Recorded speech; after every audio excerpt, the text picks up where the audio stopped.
Hey, this is Carrie from Wrap Your Head Around Silks. This is the Expecting Aerialist podcast, now with the Digitant Network. Thanks so much for joining me and tuning in. If you haven't yet, please check out the Artist Entrepreneur podcast. I co-host it with Noah Dock and Amanda Ritchie. Join us as we navigate our artistic businesses. And just announced, I'll be at NECA, the New England Center for Circus Arts, January the 2nd through the 4th. So it's a silks immersion, 11 hours of silks on their 30-foot plus ceilings. If you want to start the year off with some serious training, let's get your mittens and your coat and let's go to Vermont and train. All right. If you guys are interested, my comprehensive online course for beginner to intermediate silks, anywhere you are in the world, check that out. And then Aerial Rehab is an online course. If you are coming back from pregnancy, injury, or surgery, it is meant to be the bridge between PT and your favorite aerial class. I'm teaching all over the place this fall, and check it out, and let's get started. So listeners, I started the Arium, which is the aerial studio here in San Antonio, a little over a year ago. And Jamiza is there as an instructor, and she has gone through quite a lot this year. So when I met you last August, where were you in this process?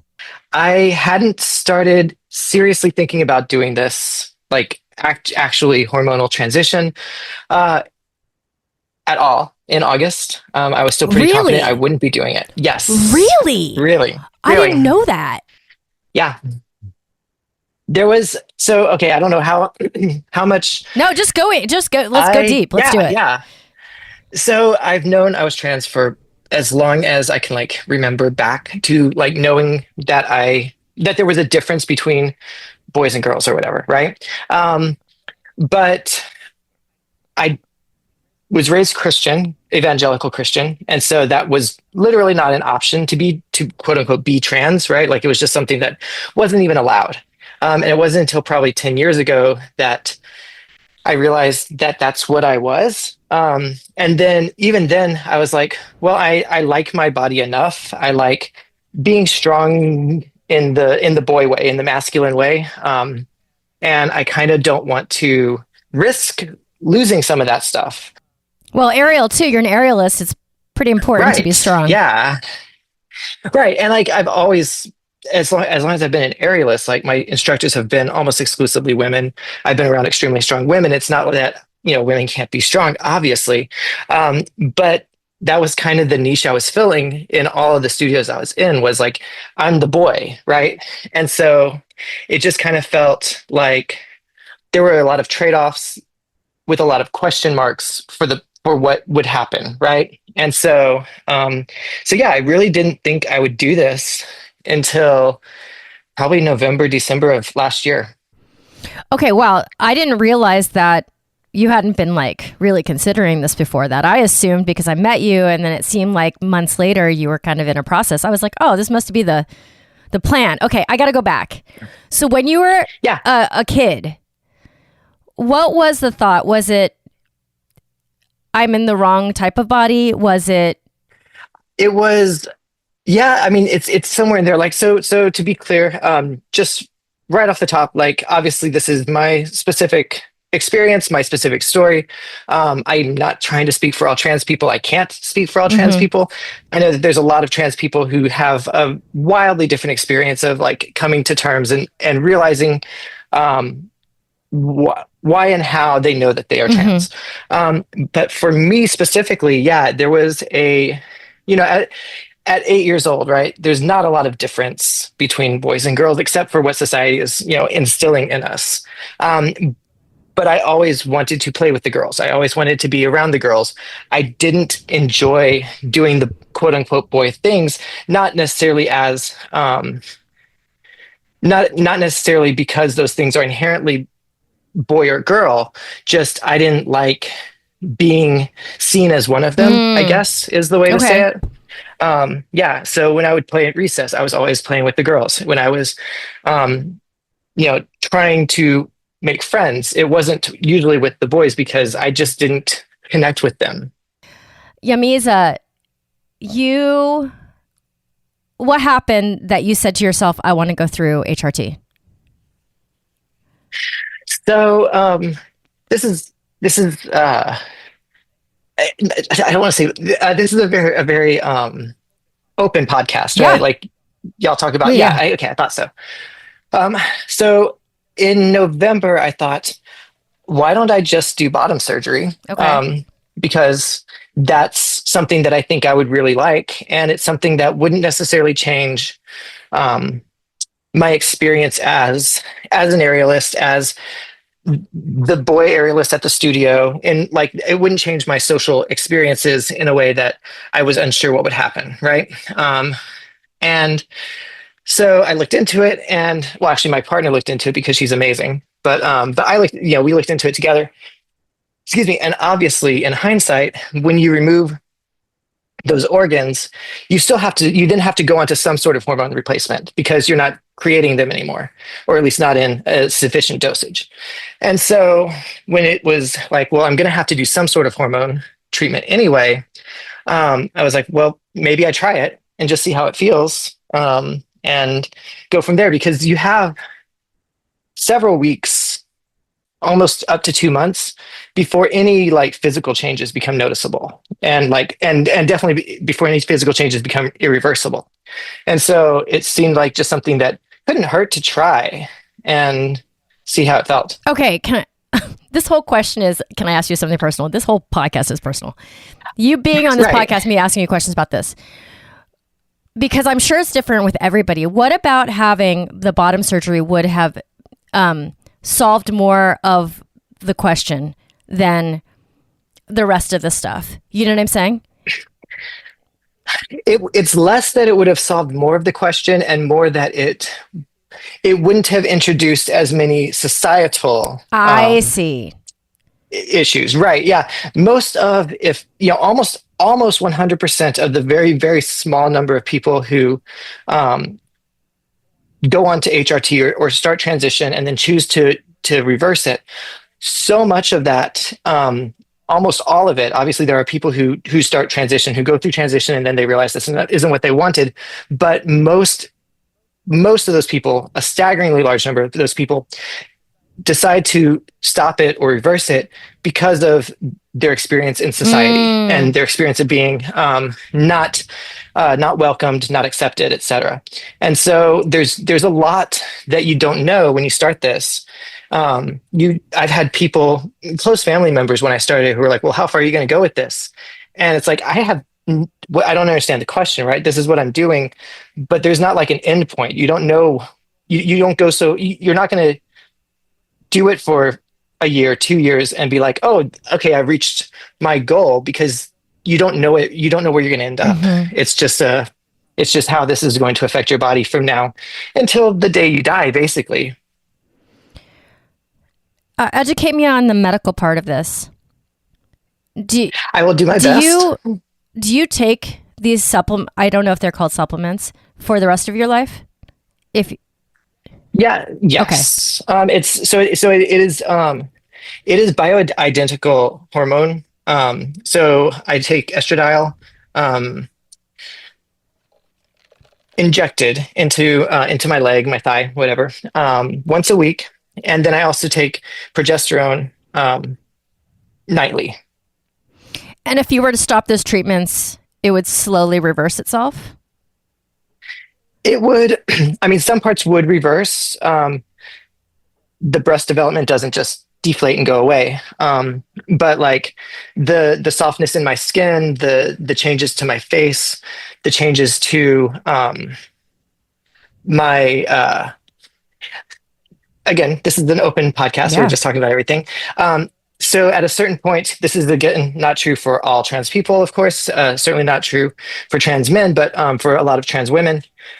Once your body isn't producing as much testosterone, or using as much testosterone, or absorbing it, depending on how you're handling your testosterone, once that stops happening, you stop getting frequent random erections, right? You stop waking up a lot of the time with an erection. And so that lack of blood flow tends to cause your penis to get smaller, I guess is the best way to describe it. It's just not getting used as much. And so you have to... You got to use it or if you're you going to want lose to it. maintain it. Yes, exactly. You have to use it or lose it, which I believe... I just listened to the podcast you did with Sloan, and I believe y'all say that exact same thing about something completely different. I also say that about Ariel. If I don't use yeah. it, my skill set, I'm going to fucking lose that shit too. Yeah. Exactly. Yeah. It is the same. It is the exact same thing. 100% exact same thing, 1-to-1. But yeah, and so if you're wanting to do surgery, a lot of the surgery, most of the surgeries, there's not all of them, but most of them will use that tissue to create the neovagina that you're going to have. And so if you want any sort of depth there, you do have to maintain it. You have to use it or lose it until that time comes. So all that to say, going back to your question, if I stopped injecting estrogen and my testosterone levels rose again, then that would also reverse itself. Oh God, I have so many questions. Okay, my mind is blown. Okay, all right. Before I get into that, because actually this will end up being a two-parter because you are going to have surgery soon, right? Yes, January 20th. January 20th. So I'm going to harass Jamiza for a second parter so I can understand what this surgery is all about and everything. But so you decide somewhere of last winter that you're going to start this process. So talk me through the start of it. I have been witnessing the changes, which I feel like are both dramatic and then also slow, because every week I see you and it is slightly different. Tell me about the start of it and tell me about the experience that you've had. Yeah. So January 8th or 9th is when I actually was able to set up an appointment. I went to Planned Parenthood. I got the hormones. I started it. Before I ever took my first dose, I took 3 personality quizzes. One of them was a BDSM personality quiz. One of them was like a Myers-Briggs, your standard personality quiz. And one of them was like some goofy, like, which Pokemon are you quiz. And so in a year, with the intention of in a year going back and taking them again to see if there'd been changes, I'm pretty confident based on how this year has gone that there will be significant differences, because there's a lot of things that I didn't expect to feel. And like many of the changes have been much more internal than external. But regardless, started January 8th, took the meds literally within a week. So long before any physical changes had occurred, any noticeable changes to my body. I was walking around Rolling Oaks Mall, which I don't know if you're familiar with it, but it's down Nacogdoches. Because it is huge and old, and I don't even know if... And empty. It's so scary. It's like a ghost town. So I was walking around there waiting to teach my class some Thursday night, and I kind of was like staggered to a stop because I realized that like all the noise that had been in my brain was just gone. Like and this is something that's a very common thing that trans people report, which I hadn't known at the time, but typically is referred to as a brain fog that just kind of was gone. And it has not come back in the past 9 months. It felt like my body had been screaming at my brain, and then it wasn't anymore. And it was kind of shocking because I had spent, 30 plus years kind of assuming I was okay, kind of assuming that I could just ignore it all and be fine. And it was a stark realization to be like, oh, I wasn't okay. Actually, I was very much not okay. And there was a lot of noise in my brain, in my body, that things weren't correct. And that's just gone now. It literally has not come back. Obviously, there's still distraction. There's still, depression. There's still things, but that constant screeching has never come back. And that's probably the biggest thing that I noticed, certainly within the first few months. Okay, so these things can be very hard to characterize sometimes. When I try to characterize, like right now in the last couple of days, I feel like I have a weird headache, and I think my neck is like not in the right spot because I've been on my phone a lot. And it's so hard no one's asked me, but if I were to have to characterize what this headache feels like, I don't think I could, right? So when you say this, is it a spiritual feel? Is it an actual fuzzy noise? What is it? Right. That's a great question. And again, this is just me specifically. The noise, I think the noise is the closest thing I can describe it to or compare it to. There was a distraction. There was a thing that was a constant distraction in my brain that like I was constantly kind of looking to distract myself from that, right? There was this thing that was always going on. And so there was a lot of like background noise, a lot of like just I think noise is the best way to describe it. It felt like I needed to do something to quiet this. And so I was constantly looking for distractions, things to watch, things to read, things to do, to get away from that. And that thing that was there that was taking up all of this brain space just was gone. That is so fascinating, because is that a biochemistry thing? Is that like a spiritual thing? Is that just the opposite of peacefulness? Yeah, it was the opposite of peacefulness. That's a very great way to describe it. And I have no idea. And I mean, trans healthcare, there's very little research into it. Yeah. So, I mean, there's a lot of anecdotal descriptions, right? This idea of a brain fog that goes away is prevalent in anecdotes. And I mean, there's some people who actually care about it in the medical field will say, yes, this is a common thing that people report, but there's no studies into it. There's no explanation for what that means or why it happens that I know of, at least. Oh my God, that is fascinating, Jamiza. Oh my God. I'm going to lay up at night thinking about that. I can and can't imagine that. Because if your brain and your body are fighting for as long as you've been alive, and it's noticeable to you, like what might it be like to actually realize that that's what's been going on? Do you have, what else are your experiences? Like that feeling hasn't come back. Have you been more at peace, even though this time is very change is never easy as well. Right. Yeah, I mean, the changes are significant, and I'm still trying to figure out, who I am in the social circles I was previously in. But I have never felt more at peace, more content, more stable within my own self, even with all of the other things happening. Like there's no way you could possibly make the argument that, you're just in a more secure place in the world. No, absolutely not. Ozzy, it's okay. I mean, you Sorry, basically my dog is barking at something. Did you identify as straight? Did you identify as straight when you were before all this?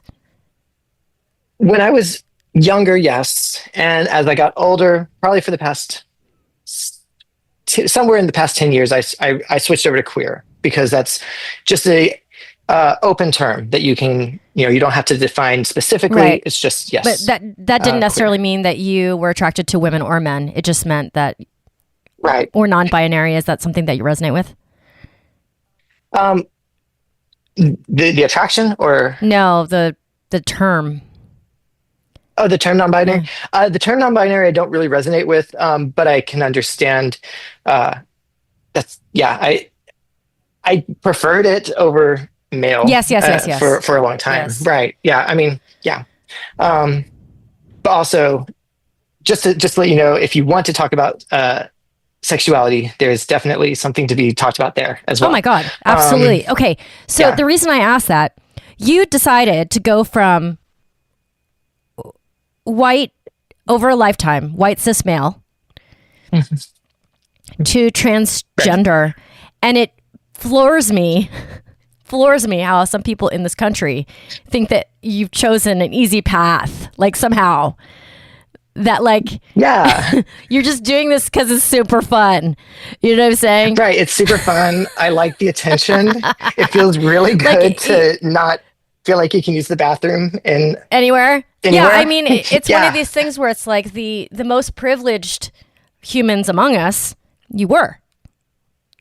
yeah, Cis, white, and male are the number 1, 2, and 3. There you go. that's all of it. Yeah, That's all of it. And so you're making these choices because of, I love the story you're telling about the white noise just like being gone out of your brain. And it's not like, I mean, if any of us have ever had something go on in our bodies that you can't really explain like perfectly, because I have a couple of those things. And I mean, this might be one where it's like, but it's so important. I mean, every day that you're conscious and awake, if that's your experience, I mean, how troubling is that, right.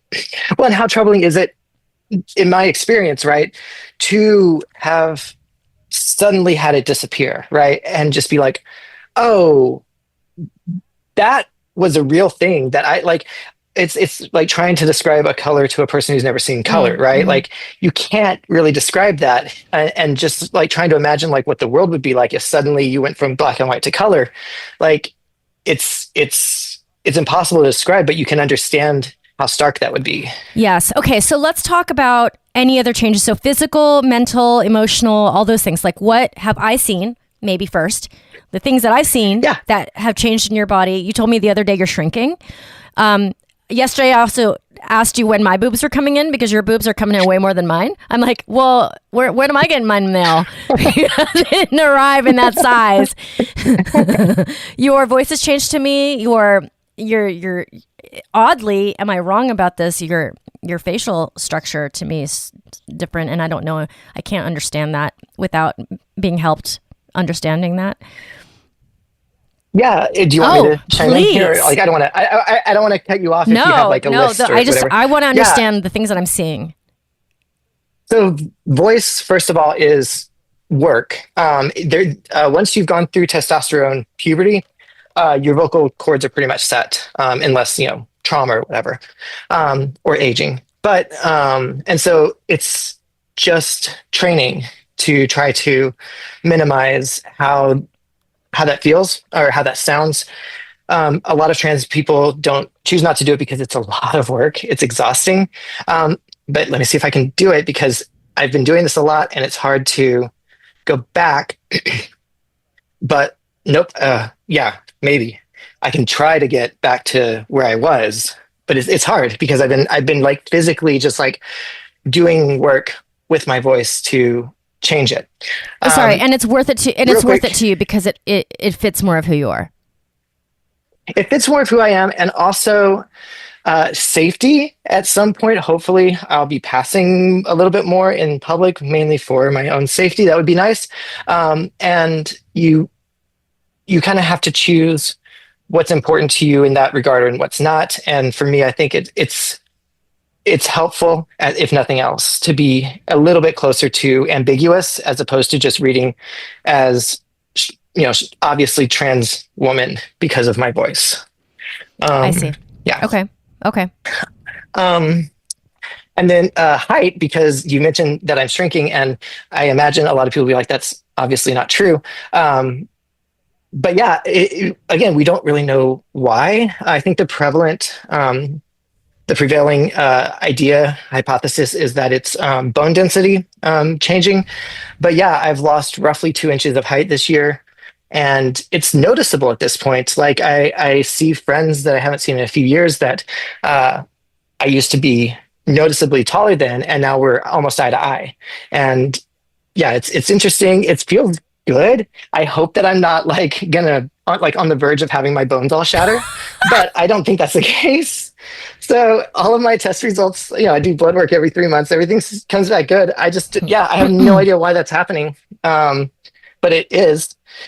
And yeah, there was another thing you mentioned. Boobs. Oh, face. Boobs and face. Yeah. So yeah.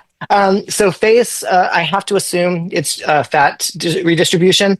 That's like the main difference that you'll get from HRT when you switch from testosterone to estrogen is fat redistribution. So like fat distributing to your butt, your breasts, and then changes to your face. I think again, I'm not a doctor. I don't know shit.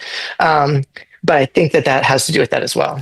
And then the question, the super basic question that I asked Jamiza yesterday was like, so you start this, you don't know if you're going to get a great rack or a not so great rack. Like, do you just get what you get? Just like any woman, right? Yeah. Yeah. Like, I mean, basically I've induced a second puberty, right? Like my body is saying, okay, we're going to do that all over again, but we're going to do the other one now. And so, yeah, you get what you get. There was a study that came out recently that, said basically what most trans women have already known, which is that adding progesterone into your regimen does help with breast growth. Because, yeah, like I definitely noticed a difference almost immediately after starting that, within a month for sure, after starting that. Are you having so much fun picking out clothes right now? I'm having a lot of fun just in general. I had no idea this would be this much fun. I had a lot of fun getting rid of clothes. Tragically, like all of my costumes don't fit anymore. Like I have exactly one costume that I can still fit into and like make it work. But like I have some really nice costumes that don't fit at all anymore. And yeah, that was kind of sad. But that just means, like you said, I get to go shopping. Get all new shit. Yeah, exactly. Or you get to get things made because as an aerialist, you get costumes made if you exactly. Need them. Yeah. Yeah, I had a couple of high wire costumes that I really liked, and she had made for me. And yeah, I just have to get rid of them or save them for memories. And you said your skin is softer. Yes, noticeably. That was the first thing people started commenting on was my skin looking so much better. Within like a couple of months, people would almost every day comment on that. Okay. So for the aerialist in me, how has your practice changed? Do you feel different on the apparatus? Yes, I listened to your podcast with Teddy. Elise. We all called her Teddy when she was here in San Antonio. And she mentioned like, her coming back into it after her C-section and how like it feels like relearning. It's not just coming back to it necessarily. It's like completely relearning things, and like how that kind of helps her as an instructor to have that experience of like having the experience of being a student again, right? Or of learning these things again. And I think that's been something I've experienced as well. Obviously not in that same way, but a lot of back things, back balances, reverse meat hooks, like arm breaker, those sorts of things are different now because my proportions are different and things are shifting and different.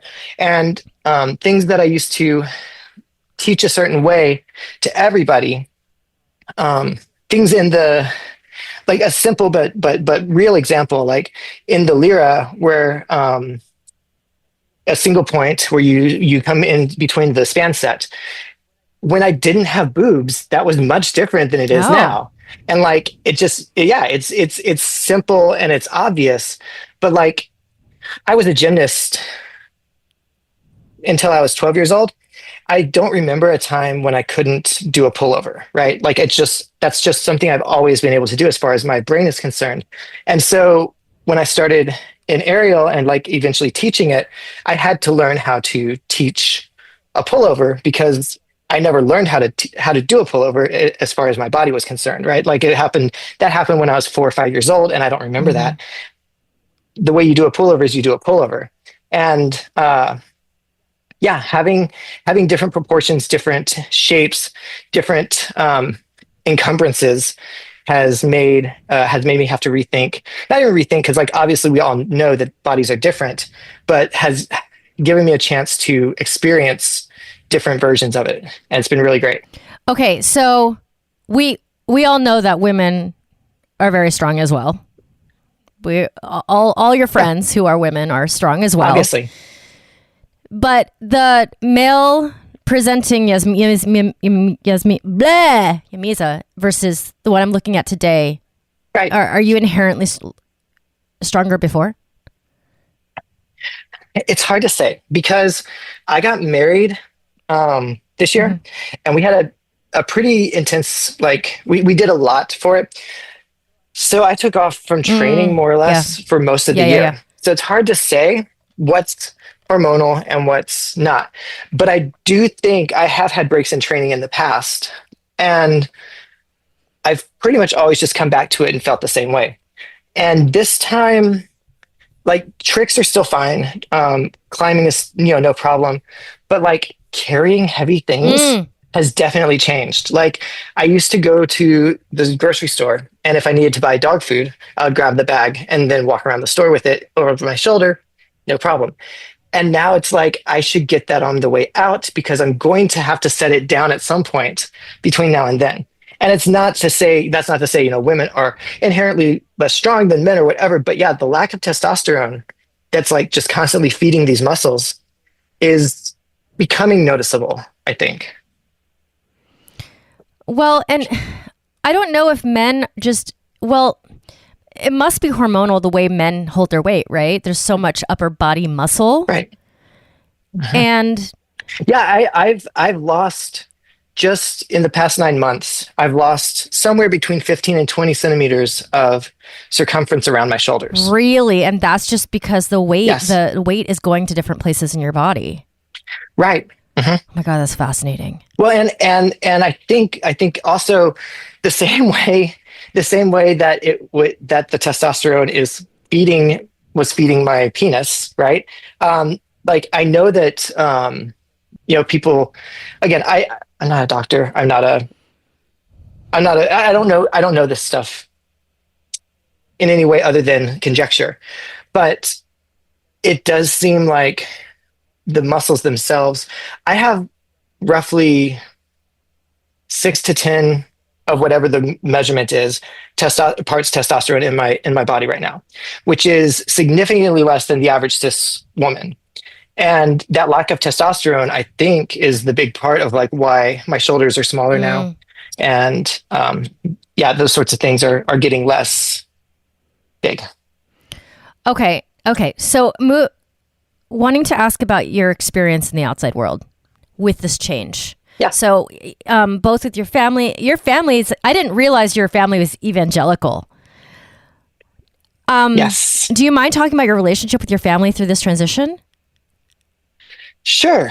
Yeah, I mean, no, I don't mind talking about it. So my dad's side of the family, my dad died a few years ago. My grandparents are still alive. My aunt is alive. Those people have kind of chosen to ignore it, from what I can tell. I changed my name 2 years ago, I want to say. And they just kind of ignored that for about a year until I was like, hey, I need you to actually like try. It's been a year. I need you to try So harder. they don't ignore you. They ignore the changes.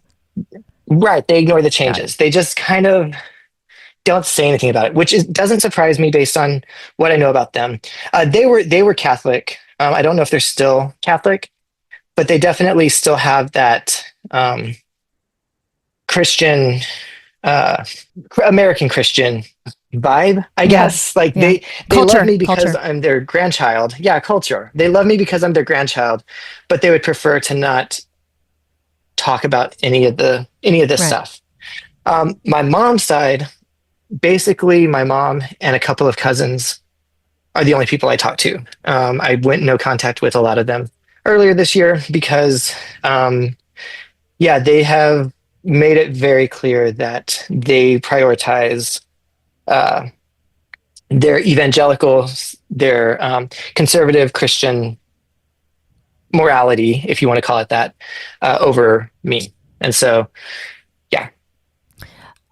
Does it feel fine to just have the relationships that you have? It feels okay. I think, there's a lot of downsides to starting transition this late in life. But one of the upsides to it is like, I have a mortgage, I have a job, I have multiple jobs. I'm like, you have multiple jobs, Yummies. You're working Yeah, everywhere. yeah. I have multiple social circles. Like, I don't need them It's not, in it's not that like you're a way. teenager and Right. it's like, yeah, Right. Like, no one's going to say you have to stop doing this or you don't have a house to live right, in. right. Right. That said, it doesn't feel good. It's, it's never, for most people, I would think it's not something you want to have happen. Yeah. But as we talked about, like, this is something that pretty early on I realized was absolutely the right thing for me. And I have no interest in going back on that. And so either they can come with me or they Right. don't, or they can stay there. Right. How much do you think the outer world, the political sphere, all the jibber jabber, how much does that affect you at all? If it affects you at all, do you listen to it? Do you engage? I listen to it and engage with it way more than I should. Yes, because so like, I want to be visible. I want to be, again, like I said, like I'm in my 40s. Yeah, you're grown. You're I grown. want, yeah. Yeah. I don't want people to think that they know me, but they don't know a trans person, right? Like, and at this point, right, it's pretty obvious. But like, I don't want them to. I want anybody who knows me and who loves me or who cares about me or who just thinks I'm fine. I want them to know that they know. I want them to know more about trans people than if they didn't know me, right? And my hope in that is that I can be, if not a positive example, trans example, sure, yeah, there you go. At least a neutral example, at least something where they're like, it does seem weird that our government officials really hate trans people because Misa's pretty. I like Misa. Misa's great, or whatever. I mean, back in the day, I don't know, 20, 30 years ago, this is all about gay people. And how like, and it is the same playbook. And now it's like, okay, well, almost everybody across America has somebody in their life that is not heterosexual. And it's just, okay, at a certain point, there's a tipping point and there has to be acceptance and they're going to move on to another marginalized group of people. That's what they do. It's like, I don't know how many more marginalized groups we have to pick from. Right. But I'm sure they'll find one. But that is exactly it. Yeah. And I mean, if we don't have one, they'll make one, a new one. That's it's easy. Yeah. But yeah, so I do engage with it.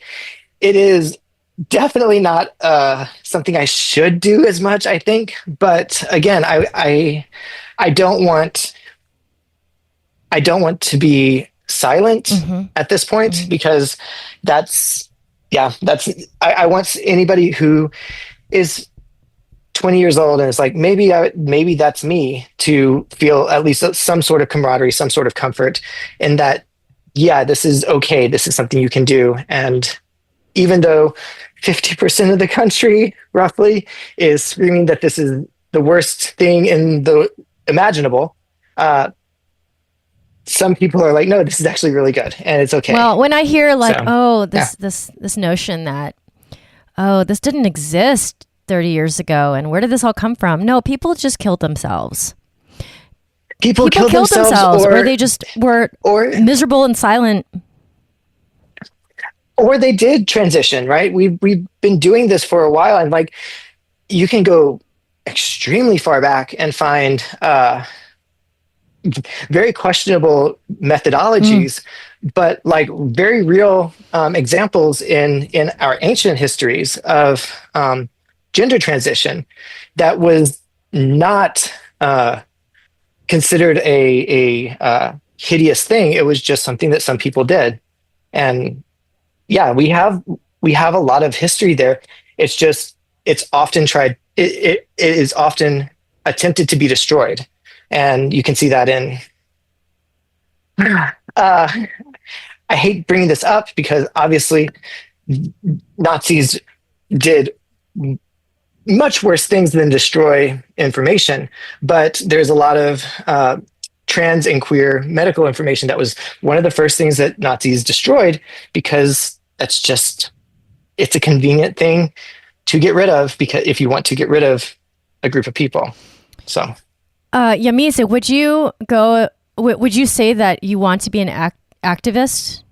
Is that something that resonates with you? I would say I am an activist in a lot of ways. Yeah. I mean, I would say the same thing about myself, but not in any particular goal. Same thing for me. Like, I want, and I think I've accomplished this in a lot of ways already, which makes me happy, is that I wish I could have walked into a dance class and seen somebody who looked like me doing it. Right. Yes, it changes exactly. people's lives, that there's representation. Yeah. Yeah, absolutely. Wow. I'm happy for you on that whole, like, your brain has gone peaceful, because, like, oh my God, it's so hard for people who, how do I explain this? When you are not a minority, it's very hard it's like you're a fish and you're in water and you're swimming and you're happy.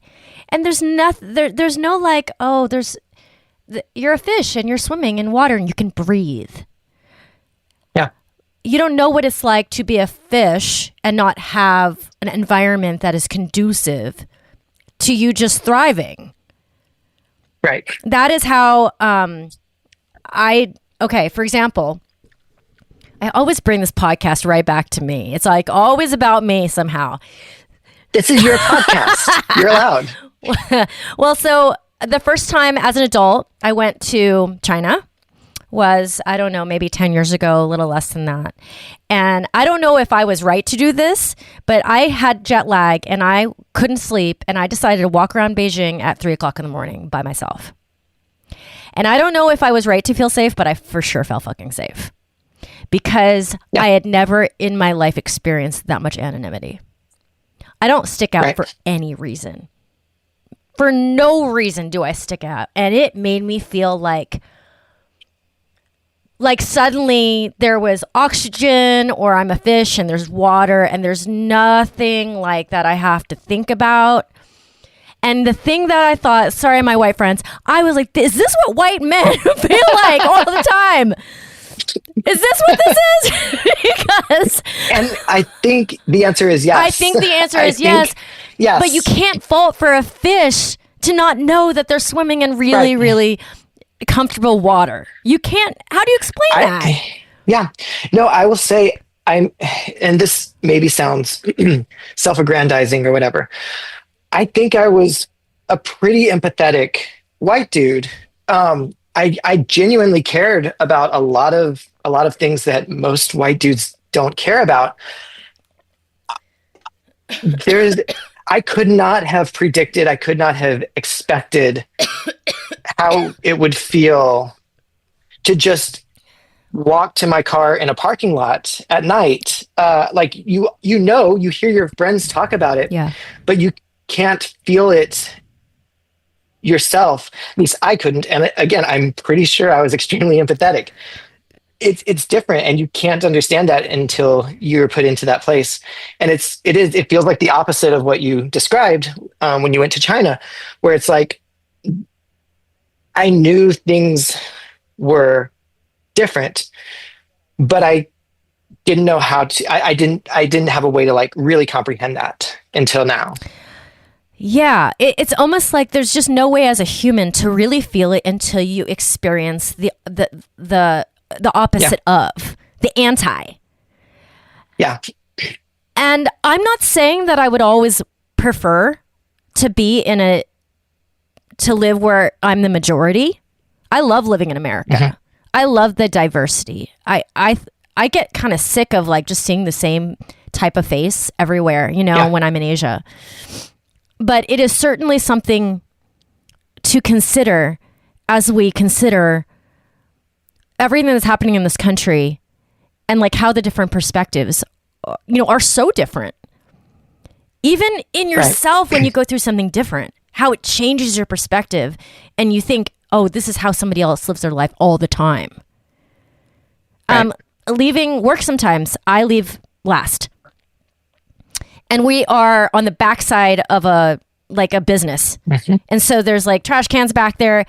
And yeah, I think to myself, would I feel like this if I was a big old dude leaving my place of work, regardless of what the neighborhood is like? No matter what neighborhood I'm in, I'm still like super on guard. Right.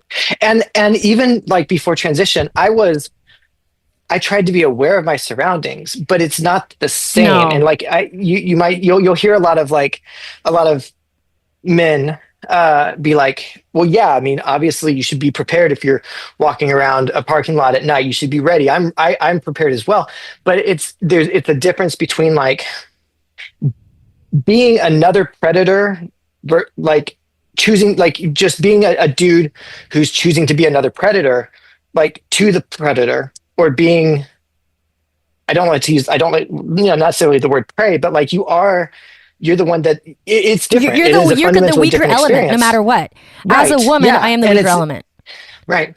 And it's different. And they can't really understand that. At least I assume they can't, because I didn't internally fully understand that until this. Okay. The other thing I wanted to touch on, the joke I want to always say when I see you, which I honestly, like, I don't have a lot of filter, right?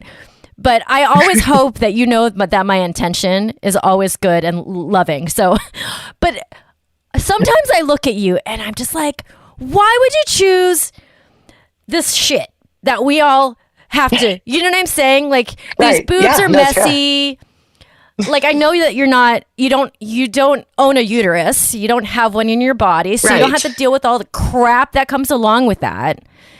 I don't have to deal with the blood, but I do, and we've talked about this a little bit. Like cycles, right? Yeah, I do. Yes, I do have a cycle, and I do have cramping. I do have mood swings and whatever else, and tender tits, and all. Like, if you talk to cis women who've had hysterectomies, they experience the same thing. They just, they don't bleed.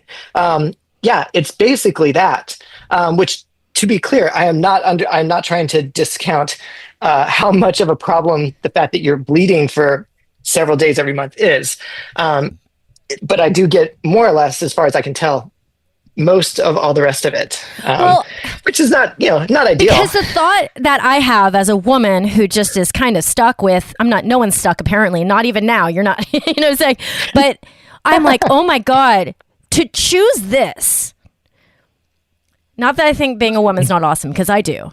Like, the upside has to be there. The upside has to be there, because the shit that women go through with their cycle is bananas to me. Yeah, so like I said, that moment in the mall was very profound. Yes. Yes, it's a choice, right? Like, I do still have to like decide to stick a needle into my leg once a week, or actually have my partner do it, because I'm terrified of needles. But still, like, I have this deep like phobia of needles, and still, like, it's worth it, because it's correct. It is deeply fundamentally correct. And like, there are upsides. Like, the first time I was like walking through a grocery store, and I accidentally like locked eyes with a woman who was like in the cereal aisle, looking at cereal. And I also was on the cereal aisle looking at cereal, and I accidentally locked eyes with her, and she smiled instead of just like looked away, or like didn't try to make like any sort of connection. That was amazing. That felt so good, to be welcomed into this place, even in some small ways, right? Like, obviously I know I'm still different, but yeah, there's a camaraderie there that feels really wonderful. And among the people in your life that are not the people that we already talked about, your family, have you generally had a pretty positive experience?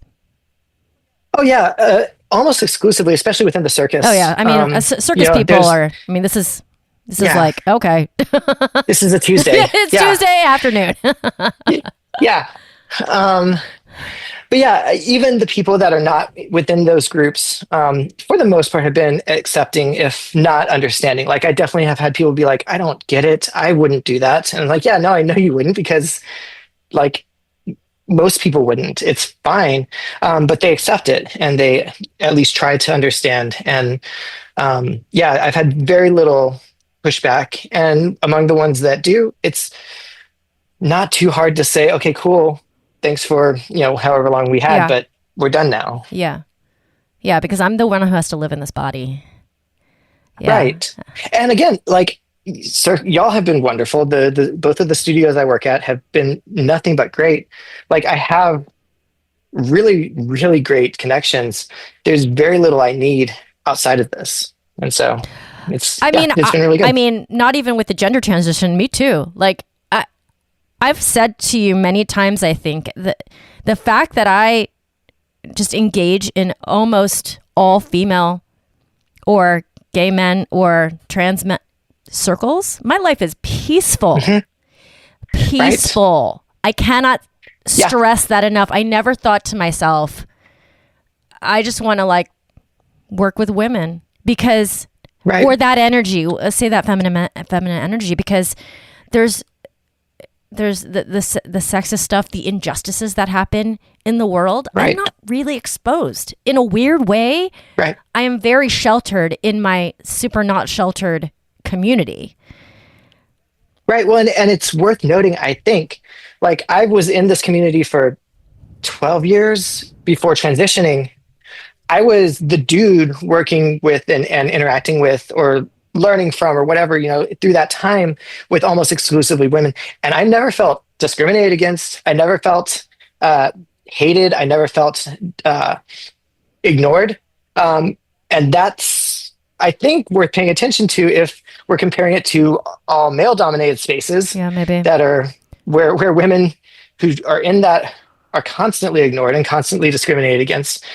Yeah, this space has been nothing but accepting to me in all of my forms, and it's been really great. Oh, Jamiza. Okay, so you're doing is it a one surgery for the bottom surgery? Yes, it's one surgery. It's significantly. I want to say it's. I mean, it's still surgery, but like it's much easier. It's much more streamlined than the other bottom surgery. Because it's easier to make a hole than build a tower, whatever. But it's just one surgery in January, and then several months, a year plus of recovery. And basically for 2 months, I won't be able to do anything other than just walk. And yeah. So what are you most looking forward to after that surgery? It's hard to describe.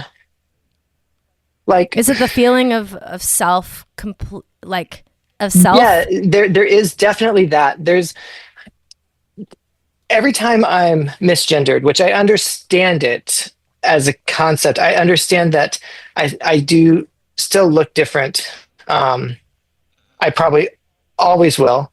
But like, well, especially with us, right? Like, we work, like you said, almost exclusively with women, many, many, many different types of women, many different types of bodies, all women. It's hard for me to feel the way I do and look at where I've come in the past 9 months and understand why someone would see me and think that I was a man.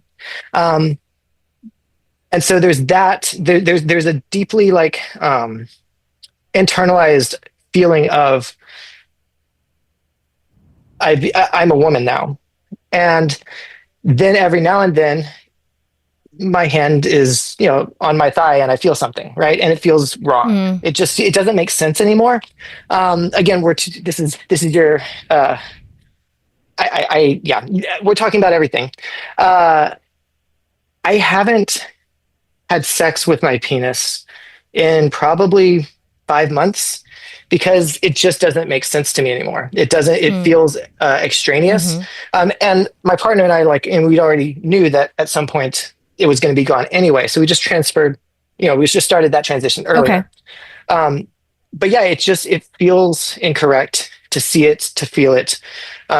It feels confusing, right? Mm-hmm. Like it shouldn't be there. Right. Yeah. Uh, just super selfish question. Are you looking forward to doing Mhm. silks without all that there?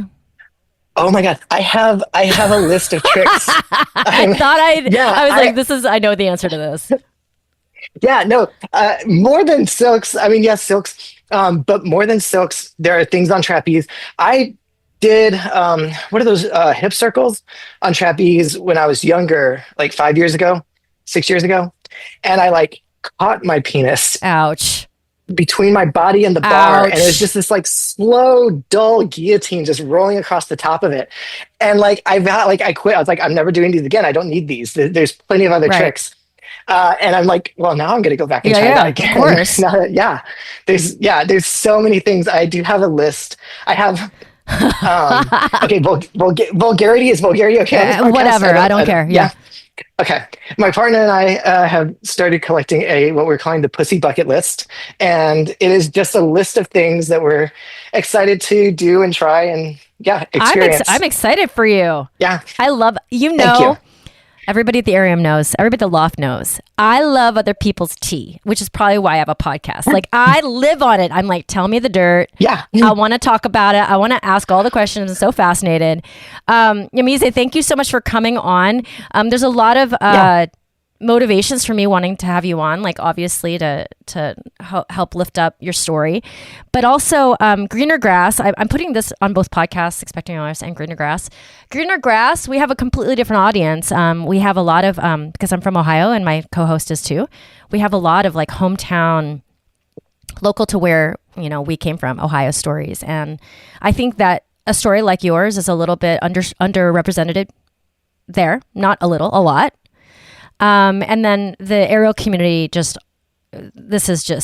the Tuesday for us. We need these stories mixed in with the other ones. Okay. One last question. Okay. In your form now or your form before, have you ever been attracted to men? Okay. So are you sure you want to do this as one last question? Yeah, I want to know. Okay. So before I was pretty much game, right? Like, I did like scenes with men occasionally, especially if like my partner thought it would be hot. Okay. Right? But it was never something that I would like sought out. It wasn't something that like I really connected with. Even if I did something with a man, it was just a job, right? Which, to be clear, I was not paid for any of this. I'm not endorsing that. We're not talking about that. It was just, yeah, I'm gonna do this because, why not?